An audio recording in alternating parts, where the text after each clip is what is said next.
Qween. So let's talk about the beginning of Shangela, or Little DJ back in Paris, Texas. Yeah. What was it like being little DJ? Big hair and crooked teeth. But that was, you know, I grew up in a small town, of course, Paris, Texas, and I grew up a portion of my life living just with my grandparents because my mom was in the military. She's a U.S. Army vet, and so she was traveling around a lot of places. Germany, she was in Desert Storm, she served in Bosnia, and they thought it'd be a better idea for me to be able just to go to school, you know, and get an education in one place, as opposed to military kids a lot of times move around a lot. All the time. Yeah, so that's how I ended up staying with my grandparents. My grandma, who I love, she's still with us. My grandpa isn't anymore, but they were a large part of my upbringing. And I just, you know, I was a little gay boy, but I faced bullying, I think, as a young kid, just because I was different in a very small town. But at the same time, I have to say I got a lot of love as well, not only from my grandparents, but also from my friends at school. I was just that loud, outgoing, funny kid. And that's what I always felt like. You know, we grew up poor, I didn't have a lot, but I had a lot of opportunity. And that helped me to just learn a lot and grow and work with a lot of different groups. You know, I'm in a small town, so I'm at the church with, it was kind of divided a little way, so I'd be at church with the black kids, and then I'm in, you know, different classes with different white kids and rich kids, and just all different types of groups in school. And that helped me to learn how to work with all different types of people. I ended up being the student council president of our school from the time I was in the 6th grade until I graduated. Whoa. And then I was the first male varsity cheerleader at Paris High School. Of course you were. were. Oh, honey, yes. Of course Don't you get were. me started, honey. Shan, Let me see your B. Let me see your up B. Let me see your high B, Johnny. Let's go, Shan. Yes. Work for me. I said Shangy. Work for me. I said S-H-A-N-G. Shangy.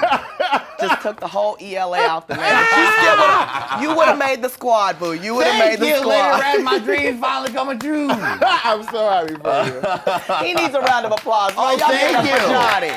Mild Lovely. applause is all that gets. They're like, no. No, you didn't make the squad. You know, I think, but coming up, it was just important for me to be able to be myself. Yeah. And that was, I always wanted to be an entertainer. You know, don't get a group around me because everybody's sitting down and watching the show. Right. No matter what kind of show. I used to record. I'll never forget when my aunt got her first camcorder. I was like, oh my God, can I borrow that?